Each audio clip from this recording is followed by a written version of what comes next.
For a Braw Cast. How you doing? I'm Billy Kirkwood. Wherever you are, wherever you're watching, thanks for joining us in 8 o'clock Thursday night. For those that have never tuned into Braw Cast before, let me take you through what it is one more time. Braw Cast, it's not just about celebrating the alternative lifestyle. It's just not about celebrating our bearded warriors, our non-bearded warriors, their friends, their families, and so much more. It's about reaching out to communities all around the world, because what it is, it's talking about, it's a lifestyle podcast. It's an attitude podcast. We have talked to pro wrestlers. We have talked to ninja warriors. We have talked to, oh God, who have we talked to? We've talked to actors, comedians, philosophers, business entrepreneurs, and so much more. I want to bring you something different each and every week. And that's what we try to do on the show. Before we go any further and get our very special guest on tonight, don't forget to like the page. Don't forget to subscribe if you're watching on YouTube. Check out all the archive of amazing guests that we've talked to as well. You do that over in Spotify or wherever you get your podcast. And of course, if you're watching this live, why not tag a pal? Grab a whiskey, grab a cup of tea, grab an umbungo. If you're from the 90s, I guess, wherever you like, and sit down and enjoy the show with us. Tag a friend. And don't forget as well, we will do our Q&A catch-up as well, which is going out Sunday mornings after the show. So we'll be able to do that. Right? So I'll tell you what, let's go on our very special guest. We're always delighted that we get an opportunity to revisit, particularly some of our friends that we've met in the last year over lockdown. Now, our guest today, you might know him as Murray Anderson. He was previously, I'll get to the story of the changing of his business, but he is a PT, a yoga instructor, and so much more. So we're very excited to welcome back. So we're going to have a little chat about some lockdown fitness. How did some of you guys into yoga? Maybe answering some of your questions that you don't quite understand, and taking a little journey back and meeting our friend one more time. Give it up, ladies and gentlemen, for Mr. Murray Anderson. How are you, sir? I'm very good, thank you. How are you? I'm very good. I'm very good. You've gone very professional and prim and proper. Is everything all right? It's the telephone voice, you know. It's a telephone voice. Well, you need to have it, of course. Yeah, you're employed man. Now, first of all, Murray, before we kick off, last time we got to talk to you, your business had one name, and now it has changed yet again. So before we kick in, what was the business we previously knew you under, sir? So I was Power Yoga Plus. So the business was Power Yoga Plus before. I'm glad you got that right for us, because I would have got it wrong. Let's face it. Yeah. I would have got it the wrong way around. On many occasions. Many occasions, and many occasions since. But now we've rebranded it. It's now Next Level. Is that right? Next Level Fitness. Yeah, that's it. There we go, right there. So it's about bringing a lot of things together. In a nutshell, Murray, I've just given a little summation of what you do. But what is it? What is your business? What is it you do? How would you describe yourself? Yeah, so basically just all aspects of fitness, health, and well-being, to be honest. I think under the Power Yoga Plus umbrella, if you will, it was, to be honest, I spent most of my time facing questions from potential clients, maybe people who hadn't really heard of the business, about the style of yoga, or if it was just yoga that I provided. And I got to the stage where there was only so many times that I could tell them that I taught DDP yoga. I wasn't an actual yoga instructor in terms of more traditional yoga, and they really kind of thought that was it, to be honest. Whereas now, throughout this crazy year that we've had, I've now developed an online coaching aspect to the business. I have an online membership you're a part of, and you seem to be thoroughly enjoying, thankfully. So yeah, just adding on more aspects of the business to help people along the way with their fitness and their health and well-being. Again, it's not just the workouts and the exercise side of it. It's the mindset, it's the nutrition, it's the day-to-day lifestyle essentially as well. I think Next Level Fitness just incorporates more of that than maybe opposed to what Power Yoga Plus was able to do. Oh, yeah, so nothing wrong with that. It's more of a creative change, just reaching out to people, maybe kind of surmising what it said. So very quickly, we've got to talk about the year we've had. Murray, I think the first time when you got to experience some of our brothers and sisters here in the Brawtherhood was back at the championships at the start of 2020. Oh, what a Hessian day that was. In the black and white, when we were all doing the Charleston and licking our hands and high-fiving. What a time it's been since then. You you know, could actually stand next to someone then as well. It was crazy. Stand next to someone. Those days will be with us again. We know that.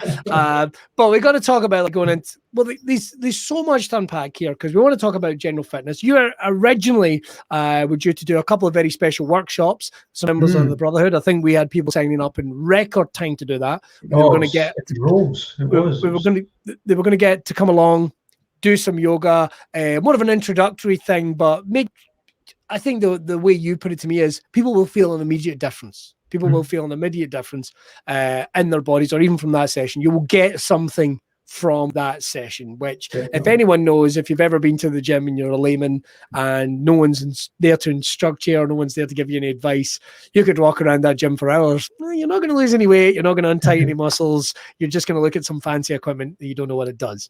So we were set to do that, but sadly, 2020 got in the way. But here we are in 2021. But you did have to totally invent your model because, like everything else shut down overnight. Now, I think the last time we spoke to you, you'd either only just started the online classes or you were moving towards the online classes. In fact, what was the last time? That's a I had started. I think it was about May. So I think so. Yeah. I think I was about a month into delivering the online sessions, but then. To be quite new. So a couple of questions that people all have to ask about those, because we see lots of things like Peloton getting advertised. I mean, you can't turn on Facebook without those adverts being there. But in terms of doing an online class, we've got to ask this because I know there will be people. We will get back to your questions about yoga. I know there'll be plenty of those as well. But one of the things we want to ask is, what do you think is the advantages of doing something in real time? I mean, when I've told people about online classes, they've started talking about their mum's VHS that they would sit and watch and do in the living room, or the Roddy Piper Get Fit DVD. It's just not the same, is it? No, it's not. I think first and foremost, it's really just having that accountability and that motivation. I think, I mean, I know it myself, although it's my job, but there are sometimes, you know, you have a DVD or a fitness app that you're following, and you're almost kind of scraping yourself off the couch to do it. You're almost just doing it because it has to be done, or you think it has to be done. Whereas the likes of what I'm doing, basically I'm just holding these classes over Zoom. So, you know, coming in 5-10 minutes before, I'm opening it up. Everybody can still get a little chat, a little blather. Still got that kind of social aspect around it, which I think, you know, is one thing that people love in a gym and in a group training setting. It's a social aspect more than anything. So I've been lucky in the aspect of I've been able to retain that through the online classes. So I just think having that accountability, having that, it's almost still having that coach, you know, looking out over you. Although a lot of people turn their cameras off, and that's okay, each to their own. But you know, if you still want that immediate feedback from a coach, again, as opposed to following a DVD or an app where you obviously don't get that. I mean, there's been times I've made mistakes and I've fallen over, I've tripped over my work, and we can have a little laugh, a little giggle about that. That's fine. I don't mind. So yeah, it's trying to keep it as normal as we can. We think of the word normal, it's probably different what we thought of a year ago, but just trying to keep it, as I say, as normal as you can, just keeping that train of normality through it. And again, just keeping that consistency going until we are again able to get back into the gym and back into classes as well. Now, let me ask you a question about this, because I know that you're a big advocate for mental health and how it ties in with fitness. We've talked about that before on the show, but certainly in terms of where we've went with lockdown, I mean, lots of us do. You saw all over social media, people seem to go straight into the lockdown going, I'm going to get the fittest I've ever been in my life. Whether or not that's genuine accountability, we're not entirely sure of, but lots of people work out on their own, and that's fine. But during lockdown, you did see people coming quite gloriously off the rails in terms of their physical and to a degree their mental fitness. Do you think those two were connected? I mean, obviously you're not a scientist, I understand that, but maybe that question's a little deeper than it should be. But do you think people lost the trend of not having that social contact? Did they lose accountability for themselves? Yeah, definitely. I mean, as human beings, we're creatures of habit, but we're tribal animals, really. So when we lose that aspect, when we lose the daily routine and the habits and our tribe, our community, all things start to go a little bit haywire, the physical, the mental health. So just trying to find these ways of maintaining that, really. So again, going back to the online classes I've been running, just having that 5 minutes at the start of the class, 5 minutes at the end of the class, having a little chat, a little blather with everybody, because chances are we're not seeing people. I mean, I've not been able to see my parents for what, 4 or 5 months now. So it's crazy. My dad's he's in the fitness classes, so I'm always getting a kind of blather with him, obviously speaking to my mum on the phone. But I mean, I've not stepped foot in either of their houses for, again, it must have been about October, November last year.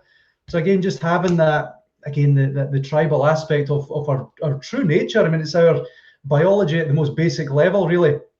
We rely on other people. We need other people around us to help us through the good times, help us through the bad times, and be there throughout. It's always nice to hear from Mr. Thomson Senior at the start of the classes, because it became a thing for me, because I'll certainly talk about my journey. It's been ups and downs. First lockdown, everything seemed to be fine. Then everything opened up, and we discovered eating.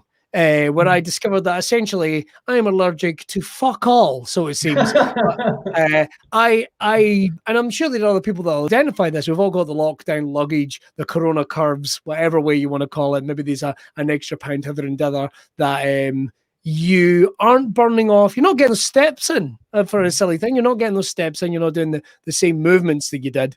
And then you do find yourself going downhill mentally. One of the things I found myself picking up bad habits that were a decade old, right? I've been quite public about it. I've struggled with weight for years and years, but I got into a rhythm of, let's put it this way, when I'm in the right mindset, I know I can lose 20 pounds because that probably means I'm, in a bad place. But in terms of sort of rebooting yourself and getting back into it, in the second part of lockdown, that is when you really seemed to find people that were struggling. They were missing that opportunity. Even when they were going to the gym, they'd sort of got into a habit almost, often some of the online stuff and dieting. Would you give any advice? And I know there'd be people talking, and we've had a little chat about it. That's the reason why I was asking yourself, is there any bad habits or warning signs to look out for, particularly in diet? Before we go back to actually, because I know you encompass everything with what you do at Next Level, as well as that there's a support class. And if anyone signs up, you're there to have a chat with them, even casually about things. Absolutely, and sort of keeping track. It's all about that accountability. But do you think there's any warning signs or any bad habits or anything you could advise to try and steer people away? Any common mistakes people are making? Yeah, I mean, even speaking from my own experience, it's snacking. Snacking is the one thing that, I mean, when you're working, my work, it's not a standard kind of 9 to 5, as you know, but just having, again, that routine, just going back into that routine that I just spoke about, having your breakfast, your lunch, your dinner, whereas now I'm sitting in the office and I've got the food downstairs, and it's so easy just to pop downstairs and grab a bag of crisps or grab a little bar or something. So is it boredom, do you think? Say again, sorry? Is it boredom, or is it people giving themselves a little mental boost because they're feeling down, or what do you think's causing that? It can be a lot of things. Boredom's a big one. I think it's when we're trapped in the same four walls. Boredom can only set in to a certain extent, regardless how busy you are with your work. I mean, although I'm working and I'm working hard, I'm sat at my laptop. This is where I'm based now. I'm not in the gym. I'm not working with clients at their homes. I'm not working with sports teams anymore. This is my work in front of me. So you sit there and you do half an hour good work, and you think, I feel a bit peckish. I'll go and treat myself. That was a good half hour. I'll go and treat myself to a wee chocolate bar. And I mean, you say that. I mean, I noticed it over Christmas, New Year, and especially starting to notice in the belly, starting to hang over the shorts a wee bit and over the trousers. So it's just learning that, just almost relearning the techniques that you've maybe used in the past. If you've maybe never been bothered with your weight, and thankfully it's never been something that's really bothered me, mainly because I'm so active, again, through my work. It's just almost going back to these little things and learning these little techniques. Self-compassion is a huge thing. If you're feeling hungry and you go and you get a little chocolate bar, don't be hard on yourself. Don't say, I shouldn't have done that. Why did I do that? Say, all right, that happened. That's fine. What can I learn from that? What can I take from that? I know that I still wasn't satisfied after that chocolate bar. Maybe I didn't need that chocolate bar. Of course, we probably know that we don't need it. But again, it's just having that realization, just telling yourself, you know what, that's okay. Next time I'll maybe have half of that chocolate bar and I'll have a nice big glass of water or something. So again, it's just these little techniques that you can pick up. Yeah. Absolutely. It's based on something you said, and literally all I've been doing is drinking water. Don't get me wrong, there's plenty of work still to go. We're taking it a step at a time. I don't know how this week's going, but we're taking it a step at a time. But certainly one of the big things is just identifying, I found, based on what you told me in the past, was finding the noticeably bad habits that I picked up. For example, I have a terrible habit of eating late at night. That's been there since the old Hessing days of going out to do stand-up. But then that's probably because I've had to skip a meal earlier on in the day or whatever. I don't know. That's not an excuse either, but there it is. But I've even found, like, do I really need to eat after 8 o'clock at night? You know, do I really need, or if I have, what am I going to eat? Am I going to eat something and then go straight to my bed? Like, is that really a good path for me? Or maybe am I a little dehydrated? You know, because it's easy to make. I didn't realize that. And it was yourself that told me it's easy to mistake the two. Convince yourself you're hungry when you are in fact dehydrated. Absolutely. And it's just a small glass of water. Sometimes all it takes just to top up the hydration levels. As soon as you've had that drink of water, it's like, I wasn't hungry at all. That's why I could have gorged on a 300, 400, 500 calorie snack there because I thought I was hungry. Actually, it wasn't. I was just dehydrated and had some 0 calorie water instead. So. As as soon as the way 2021's going, if there's going to be calories in water, it's going to happen this year, I think. And that's going to be right. I want to get back to the coaching aspect of it. Because like we say, talk about turning into the curve. You guys, especially yourself, had to move everything to online learning. Now, obviously, as a coach, and we want to make that clear, I mean, you'd rather be there I'm sure if anyone's watching, whether it be a football coach or an athletics coach or anything like that, you'd rather be there to see how someone's body's moving. And I know you're doing the classes with a group of people, which you would have done normally. You'd been walking around checking people out. I could have phrased that better. Would have been checking out their progress. Maybe that'd be the phrase to say.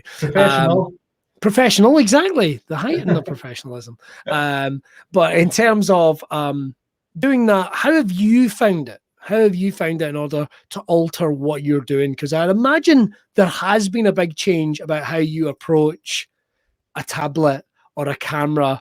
I mean, suddenly you go from just being a fitness instructor and a little bit of a performer in your own right, because you've got to hold court, you've got to get people's attention, you've got to be engaging, to now being, like I say, almost you're doing your own Joe Wicks. You're almost being your own a TV. We have embracing technology and TV presenting almost to a degree. How have you approached that change?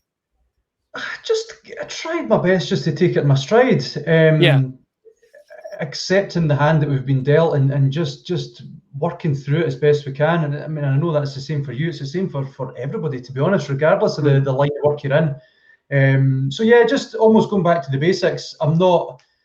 I'm not particularly techie, so at the start of this lockdown, I joined a membership and I learned how to build a website. I've joined, Zoom memberships and all these different things, just to almost teach myself, future-proofing myself. Essentially, that's really what I'm doing. It's a great way of putting it. Change to adapt here and now, but to allow me to continue to develop as time goes on. So. Yeah, I mean, I'm all for self-development in whatever form it takes. So just for me, learning how to stream an online class was a challenge. Learning how to, like you said, engage an audience in a completely different manner, that was a challenging task. The last 2-3 weeks now, launched my one-to-one online coaching services. That's been really challenging, very fulfilling. Don't get me wrong, but very, very tough. So yeah, just taking the time, just taking a step back, try to see it from a bigger picture. It's not just about me standing in front of the camera. It's about what I can do to help everybody on the other side of the camera. And I think once you get out of that mindset, it's not about me, it's about everybody else. That's a huge help. Can I ask you a little question in terms of the one-on-one stuff? Because obviously we're living in the new Zoom age where everyone's not wearing anything from the bottom half and what have you. That's kind of where we're existing right now. I don't want to take any assumptions. You're in your home. Your business is your business. But going back to, like we say, if anyone knows like a trainer in the gym or wherever it is, how does that actually work? You say the one-on-one coaching. Do you mean you're actually physically taking people through workouts as well, or is it sitting down and breaking down the needs that they need and how you can help them? Yeah, so more the latter. So the way I'm approaching my coaching is more, it's almost a support service. So what we'll do is we'll sit down, like you said, we'll still have the initial consultation. Right. So again, we'll fire up a Zoom call, or I'll give out a questionnaire that we can go through. Just look at the needs, the wants, and the desires of the client. What I can then do to help coach and support them through that. So my kind of ethos is not, I'm not one of these guys who I won't pick up a textbook and say, right, I've read this, you must do this, you must go sugar-free or whatever. Right. You must do the latest fad. That's not what it's all about. So you come to me and you say, I've got this problem, I've tried this in the past, maybe make some suggestions. But at the end of the day, I want it to be, I want you to have a level of autonomy and independence around it, and really just me almost holding your hand and just coaching you through that process. So I'll create your fitness programs. We'll look a little bit deeper into your nutrition, your mindset, your lifestyle. We'll have weekly check-ins just to make sure that everything's gone well through that week. And we'll just track your progress, whether that's through tracking your weight, your measurements, your mood, your general feelings, how you're feeling mentally, physically. So really it's just that almost like a concierge service, just taking you from point A through to point B and just getting that coaching and that support in the middle section as that vehicle to get you there. It's so much when you're getting into a new fitness regime. I hate the phrase diets or that's me starting to work out, whatever. I'm not exactly sure. When you're making those changes in your life, it is so difficult because it is literally from the top of your head to your toes. People don't recognize the mental aspect of it. I mean, I'm sure there's going to be plenty of people that are joining that have signed up for a gym and they've done for that first month and then they clearly weren't really in the space. People can give up easy. What would be your advice to them during this lockdown? Because everyone is not in the space where they normally would be, as much as we're all fighting to get back into that space.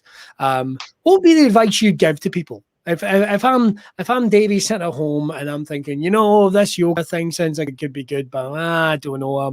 I'm a bit I'm overweight. I don't know. I'm not really there.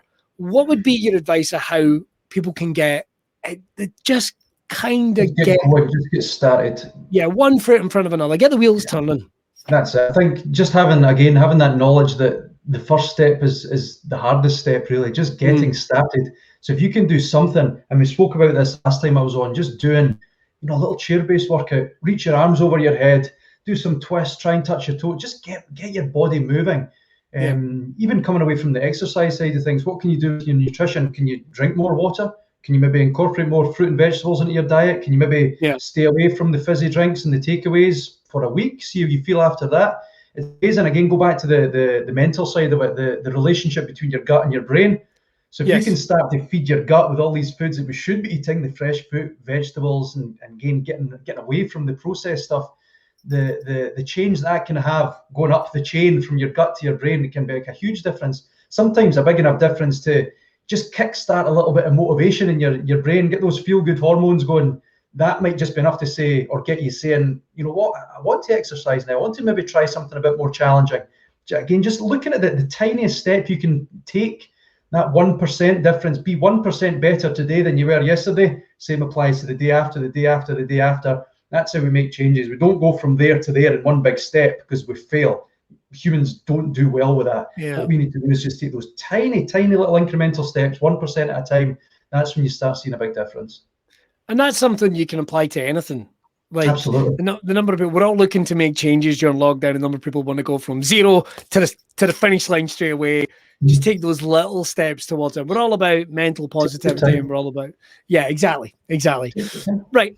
What has been the reaction from your clients over the last couple of years in terms of going into this new online aspect of it. I mean, I know that you'd started doing live classes across Glasgow before we went into lockdown, and this is your kind of second incarnation, second block, second season, do we call that, of the online class? Kind of seasonal now, isn't it? Well, it's anyone's guess, but what's been the reaction from your clients? Because it's like you say, over the last year, everyone's had to embrace technology in a way that they've never embraced technology before. We've got literally people that didn't even know what a Zoom account was. I mean, I'll level with you. I'd only vaguely heard of Zoom before the start of the original lockdown. How was the reaction from those guys been? Has it been positive? Generally, it has been, yeah, which is great. I mean, there is the odd person who'll reach out and, they've been in the membership and they'll message me saying, Murray, I'm really struggling.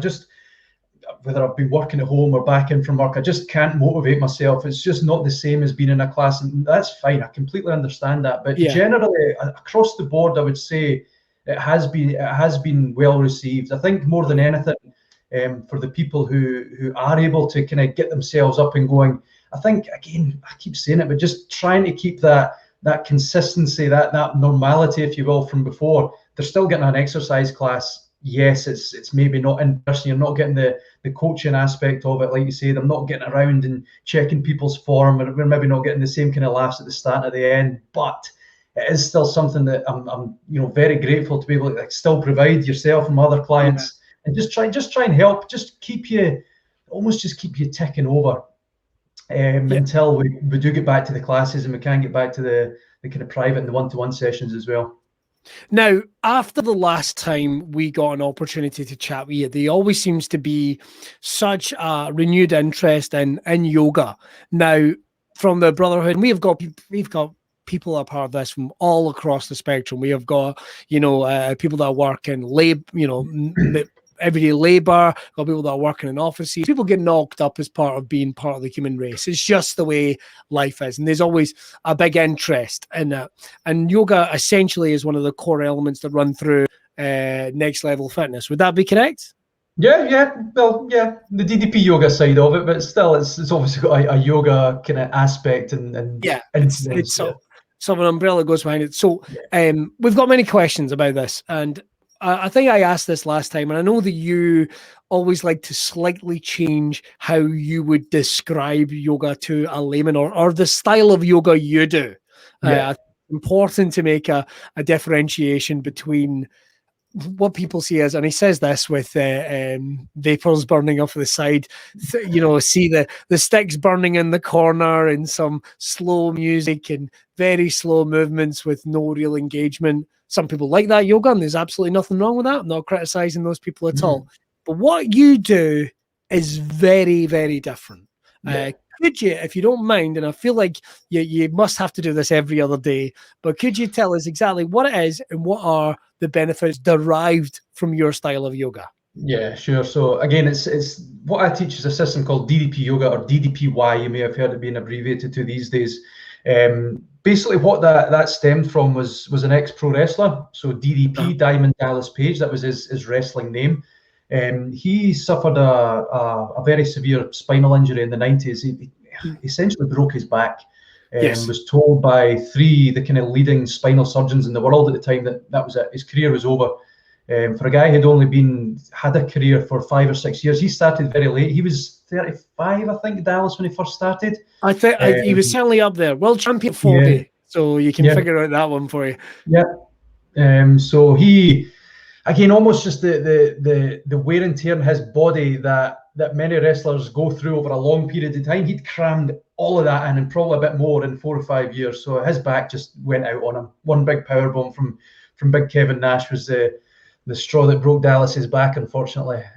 But yeah, so he needed something that was it could rehabilitate the back injury, but also not have such an adverse effect on the rest of his body as well. So he was essentially inspired to try yoga. I had it recommended to him.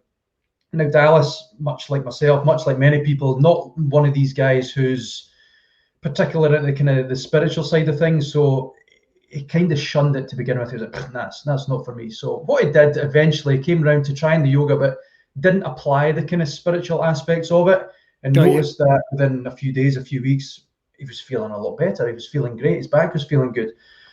So what he then started to do was started to incorporate the rehab stuff that he was already doing for his back, rehab stuff that he'd done for his knees and his shoulders in the past as well. Started putting that all together with the yoga.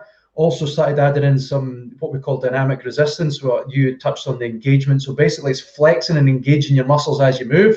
So it's strengthening the muscles, all the little connective tissues in the body as well, elevating your heart rate. So you're getting a cardio workout, you're getting a strength workout, obviously developing your flexibility through the yoga, and just really getting this full-bodied, all-inclusive workout without the impact, without the need of lifting weights. So they didn't need to lift any weights. There was no running, no jumping, no lifting. That's what we like to say.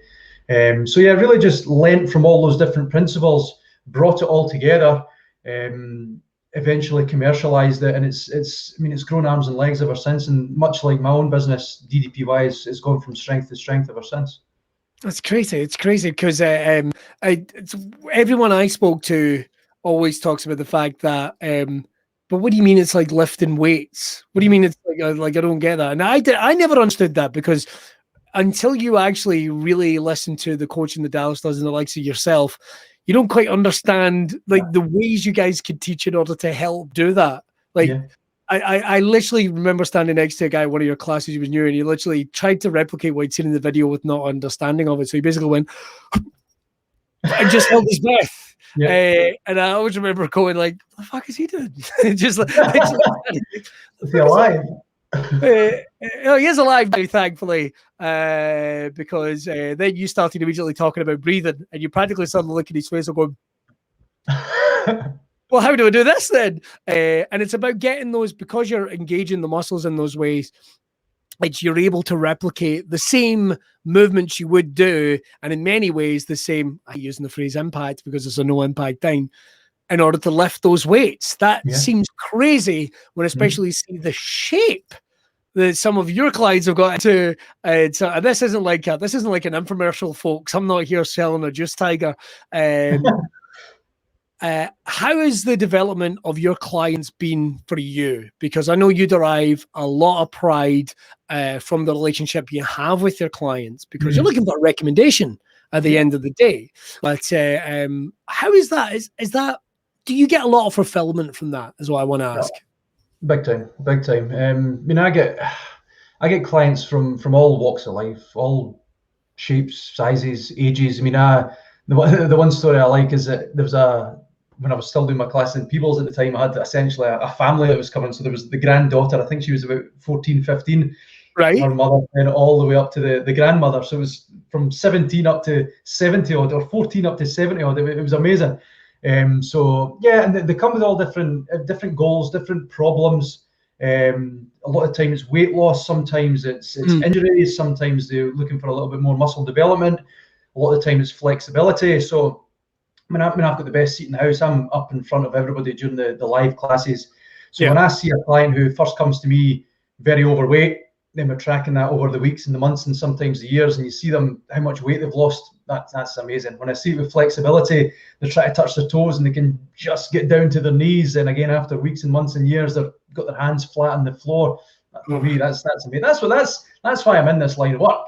You know, it's seeing the impact that I can have on these people to get them to where they want to be, almost just using me and my methods as a vehicle, again, to get from point A to point B. However that's going to look in the middle, it's different for everybody, but it's so fulfilling. I'm so grateful to be in a position that I'm in, that I can provide that service for people. I have to admit, I'm not looking forward to the first real life MOT when we're coming back to see where I'm at, because I have literally no idea. I think I'm doing okay, but I've dropped another I've dropped another 17 pounds. I've dropped some of the 17 pounds of a considerable amount more that I'd put on during lockdown. But let's not worry about that right now. No, let's take a little shift here for a second, because we never really got a chance to talk about this the last time you were on. And you're a big wrestling fan, Murray, much like myself. It's how I think we made our weird connection. Actually, was through a mutual love. All those years ago. I can't, maybe an ICW show or maybe something like that. It would have been. I think I was just, when I've been involved with, I've been practicing DDPY for a while, but I think it was just as I was starting to go through my teaching certification. Yes. I think I'd met you at an ICW show and obviously knew that you were into the DDPY as well. So I think that was the kind of icebreaker there for us. And that must be, what, 4 or 5 years ago, maybe. A while ago. No, it was back in the days of the DVDs when I used the DVD before the apps and all that type of thing. Like literally used to. Oh my goodness! Like the videotapes. The bloody hell, man! Like it seems so absurd to think that DVDs really aren't that old when you make it down. I know. But I honestly don't know. Practically obsolete nowadays as well. It's crazy. Mate, I'll level with you. I don't remember the last time I even put a DVD on anything. It's just it's a weird world we live in. I never got the chance to ask, and I wanted to ask this last time. Who's some of your favorite wrestlers? I've always wanted to know who's some of your guys. If anyone knows, pro wrestling, WWE is one of the biggest things in the planet, but there are so many different wrestling companies, so many wonderful, colourful characters of this real life action movie, sports entertainment that I know a lot of the brothers are into that, a lot of the people that buy the Braw Beard products, and plenty of the women as well, let's face it. But who would be some of your guys? I think when I first started watching in '97, and the guy hang on a second. I'm so fucking old. Jesus Christ, I'm so old. Right, on you go, mate. I'm fine. So yeah, '97 had been what, 8 or 9 years old, and instantly, I'm so fucking old. Jesus Christ, instantly was a Shawn Michaels man. Loved Shawn Michaels. Good choice. Yeah. Particularly around about '97. Personality, just on screen, was just something else. As an athlete, he was great. Always had a fascination around the Undertaker character. To me, I've hosted, if you will, 2 fancy dress birthday parties, my 18th and my 30th. Both times dressed as the Undertaker. Dressed as Undertaker. Also, one of my uni kind of parties I went to, it was the theme was, what did you want to be as a child when you grew up? So wrestler. So I went as the American Badass carnation of the Undertaker that time. So oh wow, 2 times dressed as the Dead Man, one as the Badass. I also found a photograph of me and some of my pals. I think we were in primary 6, and we had a dress up day at school. And I was Shawn Michaels. So I had the black Diadora tracky bottoms with the broken hearts on them, and it was WWF at the time t-shirt with the sleeves cut off, and my little pale thread-like arms hanging out the sleeveless t-shirt. But did you have a mullet? If I can actually take this camera. Oh no, you're joking. Oh, look at that! There we go. That is the Undertaker. Look at his big cheery face. Look at that. So he's, arguably one of the more kind of recognisable characters, if you will. But again, that whole storyline with Undertaker and Kane I loved that. It was, as a young boy, it was entertaining. It was scary. Kane was this big 7-foot monster who we were led to believe had been burnt by his brother, the Undertaker, as a child. He spoke with one of those artificial voice boxes. He did. Hide behind the settee when he brought that box out. It was just, and 2 things. I loved football and I loved wrestling growing up. That was the 2 things for me. So yeah, I'd have to go with Michaels and Undertaker to begin with. Obviously, your Rocks and your Stone Colds, they broke onto the scene in the late '90s as well. They were massive. So just that whole kind of attitude era that I grew up in. Take your pick. I guarantee if anyone was watching and were thinking wrestling, and then you started mentioning how the storyline with Kane was that he'd been burnt alive as a child and had come back from revenge. Don't give me that it's any different to any of your action or horror movies that you're watching. Don't fool yourself. You're just watching pro wrestling and you don't even know it. You don't even know one of the greatest horror/love stories that's ever been written. The Brothers of Destruction. And now one of them is a pop culture icon, and the other one is the mayor of Knoxville, Tennessee. So how ridiculous is that? You never know. It's going to turn up. It's funny as well. Obviously, me, speaking about DDP earlier on, he was on the other ship. He was on WCW. Yeah. Now, where I'm from, down in the Scottish borders, we didn't get Channel 5 until about 2001, I think, just as WCW was going under.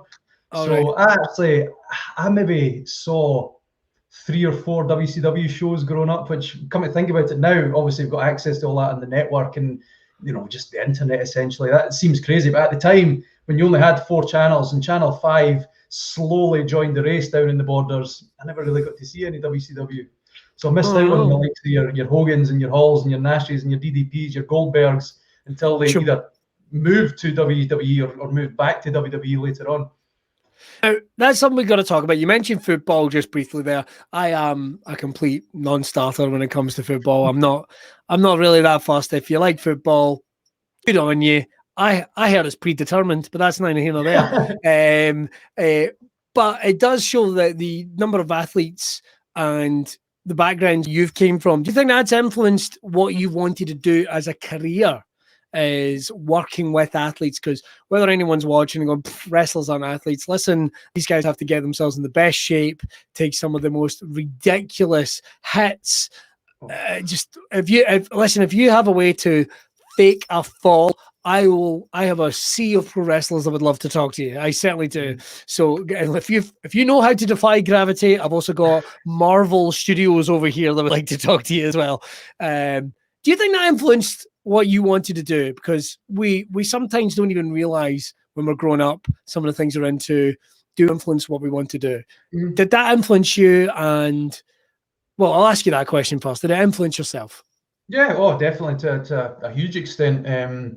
As I touched on, the two kind of things I was really into growing up were football and wrestling. So I think my dad, he's worked as a fitness coach all his days as well. So he's had 30, 40 years working in that as well. So I think I've always just been exposed to that, the fitness side of things and the athletic side of things.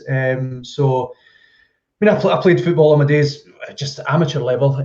But it got to a stage for me where it was the injuries that caught up with me. I mean, that's why I got into the DDPY in its first instance. Obviously, I was aware of it through growing up as a wrestling fan, knowing about Dallas, knowing about what he was doing post-wrestling career. But it got to a stage where I needed it. I needed it because of the injuries that I had. So just with what I liked growing up, then obviously combining that with the injuries I had at the time, definitely the influence of my dad as well. I think all roads almost kind of destined to lead to where I am at the moment, to be honest. So I'll have to ask this quickly, I guess, in regards to that. Football or wrestling? Football or wrestling? Come on. I'd have to say football. Oh, what? Come on. I would. Yeah, heel. That's a bad guy move. That's a bad guy move. Bad guy. We'll have to get more footballers on the show now. I feel bad about that. They can stand up for themselves, whoever they are. Right, a couple of questions just before we finish up. And I've wanted to ask you this for the last time. I know there'll be people that will be watching, and we've talked about getting things started.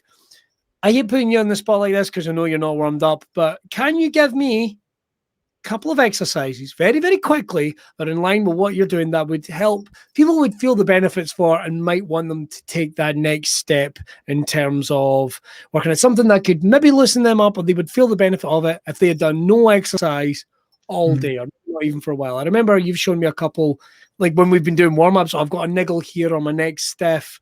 Is there anyone just quickly someone could do in their day that would make a difference?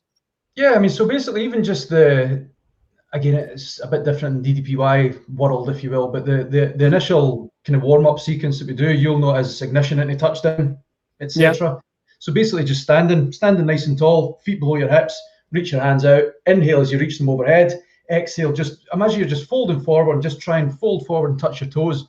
Then as you're rolling back up, imagine it's just one vertebrae at a time. So instead of just popping up like that, just nice and slowly, just rolling one vertebrae, almost just rolling your spine up, standing nice and tall. Repeat that, come back down. If you can, if you're able to, pop yourself back into a plank or a push-up position. If you need to, you can drop down to your knees, maybe perform a couple of push-ups, get the shoulders and the chest working.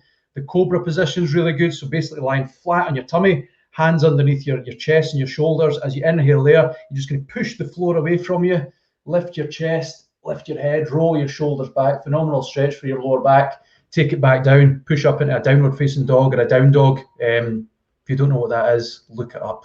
It's hard to describe. So basically from standing position, reaching your arms overhead, fold forward into a plank, perform a couple of push-ups if you can, into a downward facing dog. Great way just to lengthen the muscles, get the blood flowing, start to strengthen the chest and the shoulders as well. So let's just say for a second, I'm someone sitting on my computer, I'm watching Braw Cast, I've got a stiff neck. Is there anything I can do for having a stiff neck? Neck stretch is very simple, so I can do them. You can see me doing it. So basically, you're just going to bring your ear over to your shoulder. A lot of the time, what you'll see is the opposite shoulder then pops up like that. What you need to do is pin that shoulder down. You want to keep as much strength and as much length to the side of your neck as you can. Take it back up. Repeat that on the opposite side. So basically, it's just ear to shoulder. Keep that opposite shoulder pinned down. So that's going to get the side of the neck sorted. Then we're just going to go into some rotations. So just going to look over the right shoulder as far as you can. What I want you to do with this one is just try it in your peripheral vision. Just see how far you can look. So I can see just my jackets hanging in the door there. Then you'll go to the opposite side. Again, I can see the jackets hanging. Next time you do it, I'm just going to try and go just a little bit further. So I am now already, just by doing it once, I can see the full door. So again, I can see the full door. Repeat that 3 times. Then just very gently back and forward. The mistake a lot of people make is they'll throw their head right back like that. Instead of doing that, imagine you're leading with your chin. So lift your chin to the sky, slowly lift up. You're going to get a great stretch through the front of your throat and your neck. Then just very slowly bringing the chin to your chest. If you want to put a little bit more on it, you can bring the hand onto the back of your head. Again, just breathe. As you slowly exhale, just gently pull that head down. Great way, just open up the front, the side, and the back of the neck. Yeah, nice and slow, nice and slow. Just slow, especially with your neck and your upper back. You want to keep it as slow as you can. I twice have suffered whiplash, and see, just doing those gentle little stretches. First few times I could only turn my head that far, then it was there. Then it was there. So just slow and steady. Again, just that little 1%, just very slowly, very controlled, combining it with your breathing. And again, just slowly start to open up through there. Amazing, amazing. Right, let's finish up just quickly. Where can people get in touch? Hopefully we're going to have people watching that are going to, right now, they're just feeling the benefits of that little neck exercise. But if someone's want to get in touch to find out more about what you do in Next Level Fitness, maybe have a little chat, maybe booking some classes or whatever, what's the best place for people to get in touch? So I would just say Facebook. So I've changed the handle over now. We're away from Power Yoga Plus, and it's now nextlevelfitness.net. And there's no E in next, so it's nxtlevelfitness.net. You search for that on Facebook. My website is in the process of getting switched over at the moment, so I think that's actually down.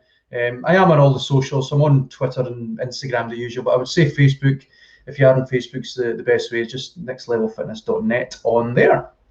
All right, awesome. Well, listen, Murray, we will check in with you. I popped up sneakily while you were describing it to us. Hopefully people will get in touch and we'll get to check in, and hopefully we'll get to do that big Braw, everyone together doing yoga, big beards in yoga. What is not to like? And we will try to. That's twice you've had me on, and I've never really had much of a beard either time. I think I'm letting the team down. I think you did have a beard at one point. Don't worry, we'll make sure you grow one. I think I'm making it up for you, and I wasn't planning to grow a beard, but that is Lockdown 2.0 for you.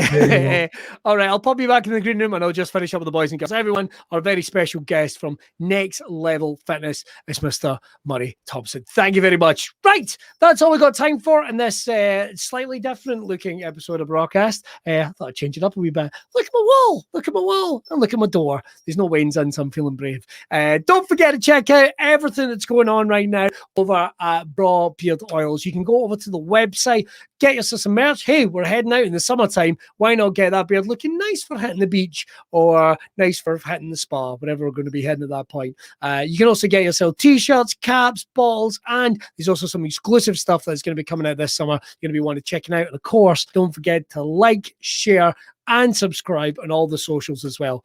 We'd love to see you very soon. Right, I've been Billy Kirkwood. Don't forget to like me over at Billy Kirkwood Comedian. We'll see you again very soon, and we are going to be back very, very soon with a brand new broadcast. Right, here's the point. The view is slightly different. Can I, in my peripheral vision, actually manage to finish the show without actually looking at the screen? I'll level with you. I looked at it, didn't I? Bastard. Well, never mind. We'll see you next time. Bye.